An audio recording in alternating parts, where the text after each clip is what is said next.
بسم اللہ الرحمن الرحیم۔ السلام علیکم ورحمۃ اللہ وبرکاتہ۔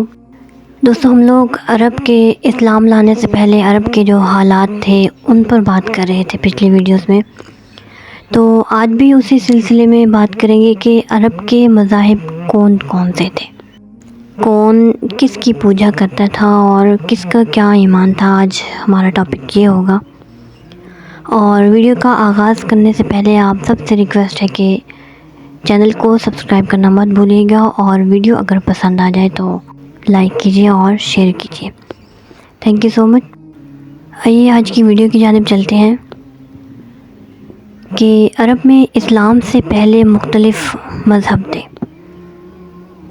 بعضوں کا خیال تھا کہ جو کچھ ہے زمانہ یا فطرت یعنی کہ قانون قدرت ہے، خدا کوئی چیز نہیں۔ انہی لوگوں کی نسبت قرآن مجید میں ارشاد باری تعالیٰ ہے، سورۃ الجاثیہ آیت نمبر 3، ارشاد باری تعالیٰ ہے، اور یہ لوگ کہتے ہیں کہ جو کچھ ہے ہماری دنیا کی زندگی ہے، ہم مرتے اور جیتے ہیں، اور ہم کو مارتا ہے تو زمانہ مارتا ہے۔ اور بعض خدا کے قائل تھے لیکن قیامت اور جزا و سزا کے منکر تھے۔ ان کے مقابلے میں قرآن مجید نے قیامت کے ثبوت پر اس طرح استدلال کیا ہے، سورۃ یاسین کی آیت نمبر 5 کہ کہہ دو کہ ہڈیوں کو وہی دوبارہ زندہ کرے گا جس نے پہلی دفعہ پیدا کیا تھا۔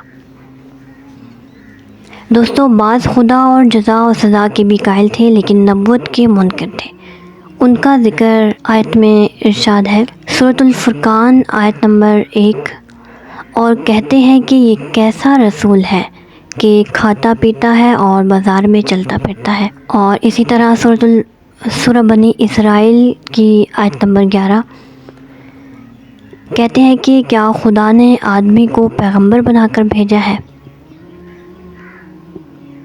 ان کا خیال تھا کہ اگر کوئی پیغمبر ہو سکتا ہے تو اس کو فرشتہ ہونا چاہیے جو حاجات انسانی سے منزہ ہو، لیکن عموماً لوگ بت پرست تھے۔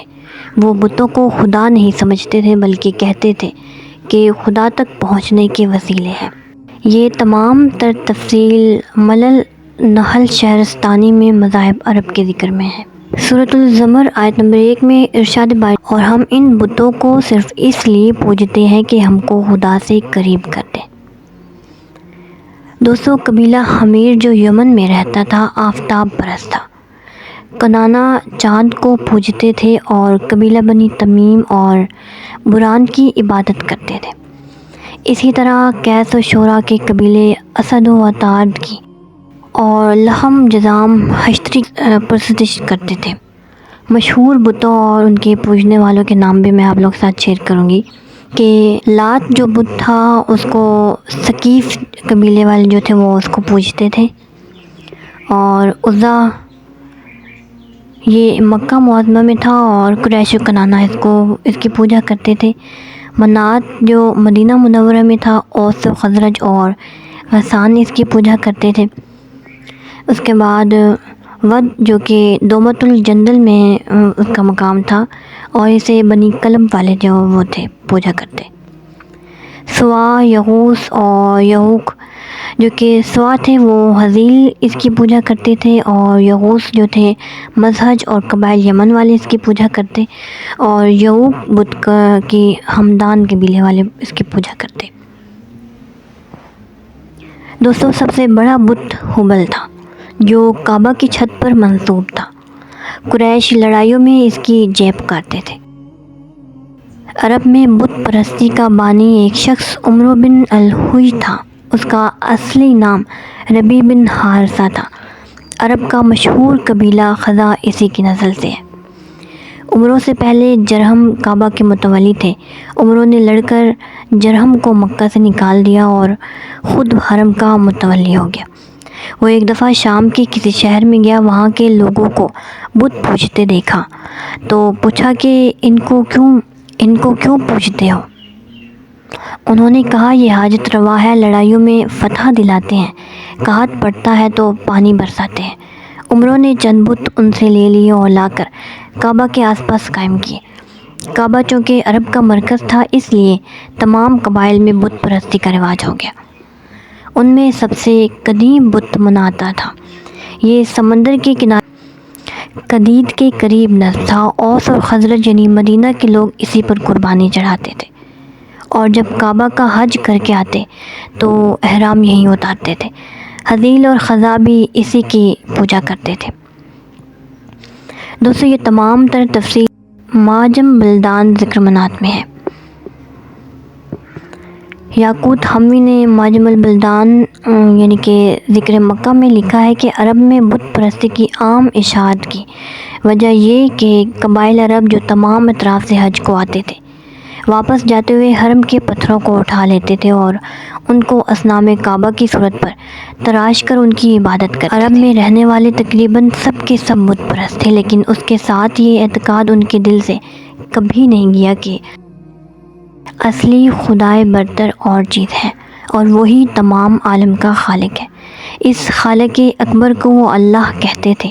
قرآن مجید میں ارشاد باری تعالیٰ ہے، سورۃ العنکبوت آیت نمبر 6 کا ترجمہ کچھ یوں ہے کہ اور ان لوگوں یعنی کہ کافروں سے پوچھو کہ آسمان اور زمین کو کس نے پیدا کیا، اور چاند اور سورج کو کس نے تابت اور تیار رکھا ہے، تو یوں اٹھیں گے کہ اللہ پھر کدھر بہکے جا رہے ہیں یہ لوگ۔ اور سورۃ العنکبوت کی آیت نمبر 7 میں ہے کہ پھر جب یہ کشتی میں سوار ہوتے ہیں تو خدا ہی کو خلوص کے ساتھ پکارتے ہیں، پھر جب خدا ان کو نجات دے کر خشکی کی طرف پہنچا دیتا ہے تو شرک کرنے لگتے ہیں۔ قرآن مجید نے 1300 برس پہلے جس حقیقت کا اظہار کیا، آج تحقیقات آثار قدیمہ بھی اس کی تصدیق کرتی ہیں۔ مذاہب و اخلاق کی انسائکلوپیڈیا میں مشہور مستشرق نولیدگی کا جو قول نقل کیا ہے، اس کے اقتباسات جو ہیں وہ یہ ہے کہ اللہ جو صفا کے کتبوں میں حل لکھا ہوا ہے، نباتی اور دیگر قدیم باشندگان عرب شمالی کے نام کا ایک جز تھا۔ مثلاً زید اللہ بناتی کتبات میں اللہ کا نام بطور ایک علیحدہ معبود کے نہیں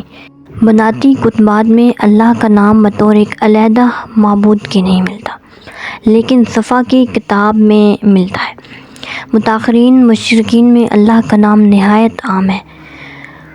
ولہا سن نے عرب قدیم کے لٹریچر میں بہت سی عبارتیں نقل کی ہیں جن میں اللہ کا لفظ بطور ایک معبود اعظم کے استعمال ہوا ہے۔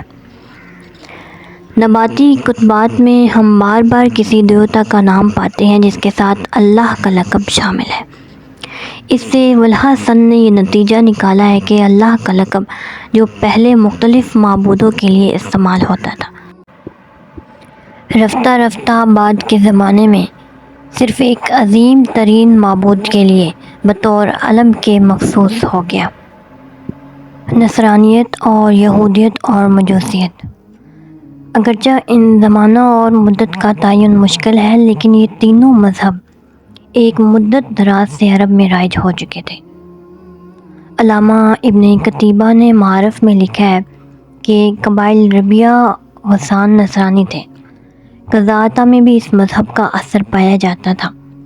نصرانیت کو اس قدر ترقی ہو چکی تھی کہ خود مکہ معظمہ میں ایسے لوگ موجود تھے، مثلاً ورقہ بن نوفل جو عبرانی زبان میں انجیل کو پڑھ سکتے تھے، اور متعدد ایسے لوگ تھے جنہوں نے شام میں جا کر تعلیم پائی تھی۔ حمیر، بنو کنانہ، بنو حرث بن کعب، کندا، یہ قبائل یہودی تھے۔ مدینہ منورہ میں یہود نے پورا غلبہ پا لیا تھا اور تورات کی تعلیم کے لیے متعدد درس گاہیں قائم کی تھی جن کو بیت المدارس کہتے تھے۔ حدیث کی کتابوں میں اسی نام سے ان کا ذکر آتا ہے۔ قلعہ خیبر کی تمام آبادی یہودی تھی۔ امراء القیس کا ہم عصر مشہور شاعر سمویل بن عاد، یا جس کی وفاداری آج تک عرب میں ضرب المثل ہے، وہ یہودی تھا۔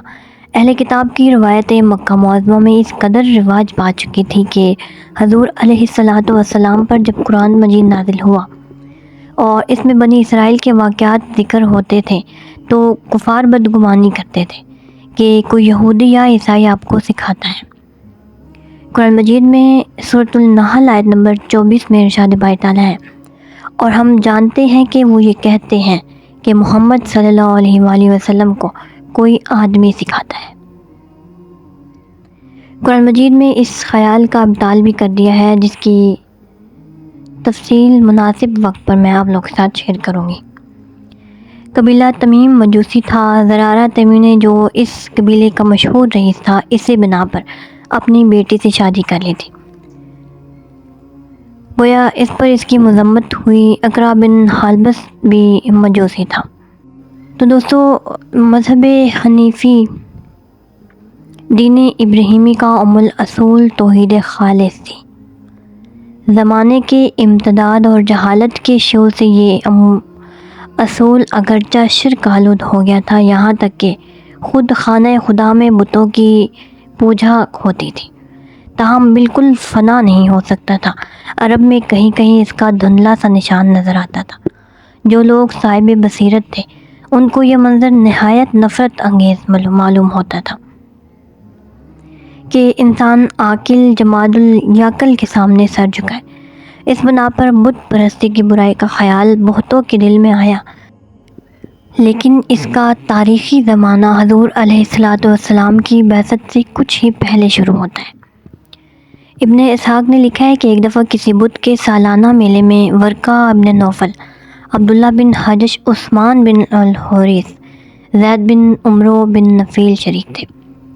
ان لوگوں کے دل میں دفعتاً یہ خیال آیا کہ یہ کیا بیہودہ پن ہے کہ ہم ایک پتھر کے سامنے سر جھکاتے ہیں، جو نہ سنتا ہے نہ دیکھتا ہے، نہ کسی کا نقصان کر سکتا ہے اور نہ ہی کسی کو فائدہ پہنچا سکتا ہے۔ یہ چاروں قریش کے خاندان سے تھے۔ ورقہ حضرت ختیجہ رضی اللہ تعالیٰ عنہ کے برادر امزاد تھے، زید حضرت عمر رضی اللہ تعالیٰ عنہ کے چچا تھے، اور عبداللہ بن حجیش حضرت حمزہ رضی اللہ تعالیٰ عنہ کے بھانجے تھے۔ زید دین ابراہیمی کی تلاش میں شام گئے، وہاں یہودی اور عیسائی پادریوں سے ملے، لیکن کسی سے تسلی نہیں ہوئی، اسی لیے اس اجمالی اعتقاد پر اکتفا کیا کہ میں ابراہیم کا مذہب قبول کرتا ہوں۔ صحیح بخاری میں باب البنیان الکعبہ سے پہلے حضرت اسماء رضی اللہ تعالیٰ عنہ، دختر ابوبکر صدیق رضی اللہ تعالیٰ عنہ، ان سے روایت ہے کہ میں نے زید کو اس حالت میں دیکھا کہ وہ کعبے سے پیٹھ لگائے لوگوں سے کہتے تھے، اے اہل قریش، تم میں سے کوئی شخص بجز میرے ابراہیم کے دین پر نہیں ہے۔ عرب میں لڑکیوں کو زندہ دفن کر دیتے تھے۔ زید ہی پہلے شخص ہیں جس نے اس رسم کی ممانعت کی۔ جب کوئی شخص ایسا ارادہ کرتا تو وہ جا کر اس لڑکی کو مانگ لیتے اور خود اس کی پرورش کرتے۔ صحیح بخاری میں ذکر ہے کہ حضور علیہ السلام نے نبوت سے پہلے زید کو دیکھا تھا اور ان سے صحبت رہی تھی۔ ورقہ اور عبداللہ بن حجش اور عثمان بت پرستی چھوڑ کر وہ عیسائی ہو گئے تھے۔ اسی زمانے کے قریب امیہ بن ابی سلط نے، جو طائف کا رئیس اور مشہور شاعر تھا، وہ بت پرستی کی مخالفت کی۔ اس نے حافظ ابن حجر نے اصحابہ میں زبیر بن بکار کی سند سے لکھا ہے کہ امیہ نے زمانہ جاہلیت میں آسمانی کتابیں پڑھی تھی اور بت پرستی چھوڑ کر دین ابراہیمی اختیار کر لیا تھا۔ امیہ کا دیوان آج بھی موجود ہے، اگرچہ اس کا بڑا حصہ جعلی ہے، تاہم اصلی کلام بھی اس میں پایا جاتا ہے۔ وہ غزوہ بدر تک زندہ رہے، اور عتبہ جو رئیس مکہ اور امیر معاویہ کا نانا تھا، امیہ کا ماموں زاد بھائی تھا۔ امیہ نے اس کے قتل کی خبر سنی تو اس کو سخت صدمہ ہوا اور نہایت پردرد مرثیہ لکھا۔ غالباً اسی کا اثر تھا کہ اسلام قبول نہ کر سکا۔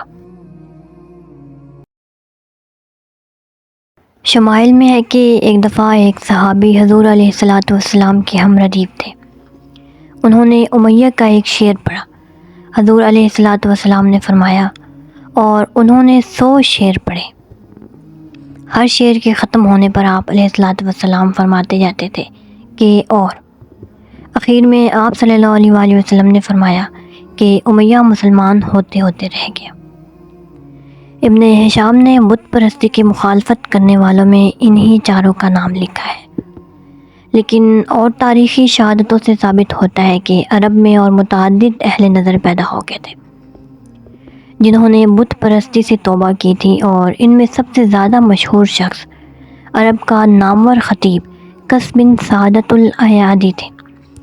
اس کا تذکرہ آگے آئے گا انشاءاللہ۔ ایک شخص قیس بن نشبہ تھا جس کی نسبت حافظ ابن حجر نے اصابہ میں لکھا ہے کہ جاہلیت کے زمانے میں خدا پرست ہو چکا تھا اور حضور صلی اللہ علیہ وآلہ وسلم کی بعثت پر مشرف با اسلام ہوا۔ یہ تحقیق نہیں کہ دین ابراہیمی کو دین حنیفی کیوں کہتے ہیں کہ قرآن مجید میں یہ لفظ موجود ہے لیکن اس کے معنی میں اختلاف ہے۔ مفسرین لکھتے ہیں چونکہ اس دین فطرت میں بت پرستی سے انحراف تھا اس لیے اس کو حنیفی کہتے ہیں، کیونکہ حنف کے معنی انحراف کے ہیں۔ عبرانی اور سریانی زبان میں حنیف کے معنی منافق اور کافر کے ہیں، تو ممکن ہے کہ بت پرستوں نے یہ لقب دیا ہو اور موحدین نے فخریہ قبول کر لیا ہو۔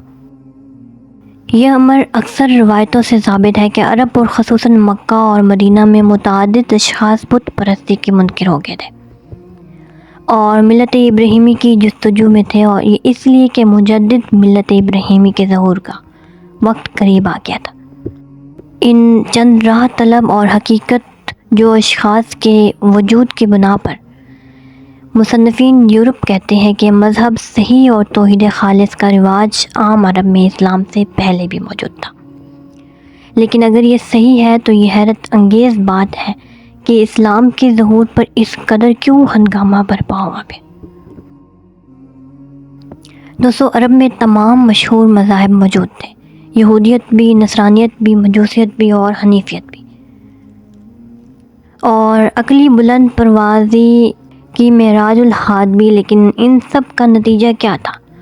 عقائد کے لحاظ سے یا تو خداؤں کی وہ کثرت جس کو نصرانیت نے بہت گھٹایا تاہم 3 کی تعداد سے کم نہ کر سکی، اس کے ساتھ یہ اعتقاد کہ حضرت عیسیٰ علیہ السلام خود سولی پر چڑھ کر تمام بنی آدم کے گناہوں کا کفارہ بن گئے، یا توحید تھی لیکن خدا اس قسم کا تھا جو آدمیوں سے کشتی لڑتا تھا۔ یہ حضرت یعقوب علیہ السلام کے خدا سے کشتی لڑنے کا واقعہ جو ہے وہ اسی سے متعلق ہے، اور اس کی تفصیل تورات تکوین آیت نمبر 22 تا 29 میں موجود ہے۔ بتوں پر آدمیوں کی قربانی چڑھائی جاتی تھی، باپ کی منکوحہ بیٹے کو وراثت میں ملتی تھی، حقیقی بہنوں سے ایک ساتھ شادی جائز تھی، ازدواج کی کوئی حد نہ تھی، قمار بازی، شراب خوری، زناکاری کا رواج عام تھا۔ بے حیائی کی یہ حالت کے سب سے نامور شاعر امرؤ القیس جو شہزادہ بھی تھا اور قصیدے میں اپنی پھوپھی زاد بہن کے ساتھ اپنی بدکاری کا قصہ مزے لے لے کر بیان کرتا ہے، اور یہ قصیدہ کعبہ پر آویزہ بھی کیا جاتا ہے۔ لڑائیوں میں لوگوں کو زندہ جلا دینا، مستورات کا پیٹ چاک کر ڈالنا، معصوم بچوں کو تہہ کرنا عموماً جائز تھا۔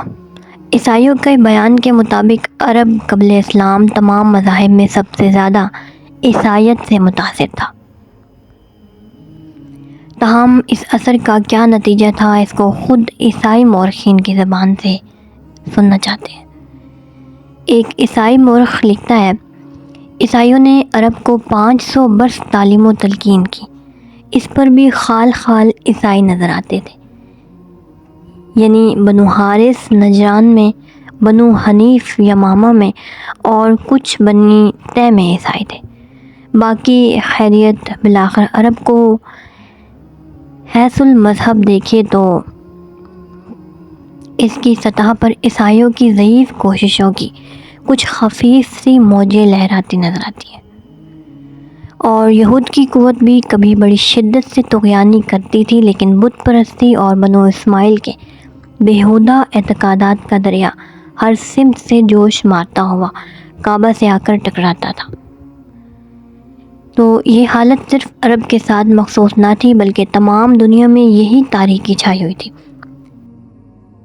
کیا اس عام ظلمت، اس عالمگیر تیرگی اور اس وسیع اور ہمہ گیر تاریکی میں ایک آفتاب عالمتاب کی حاجت نہ تھی؟ میرے خیال سے تو تھی۔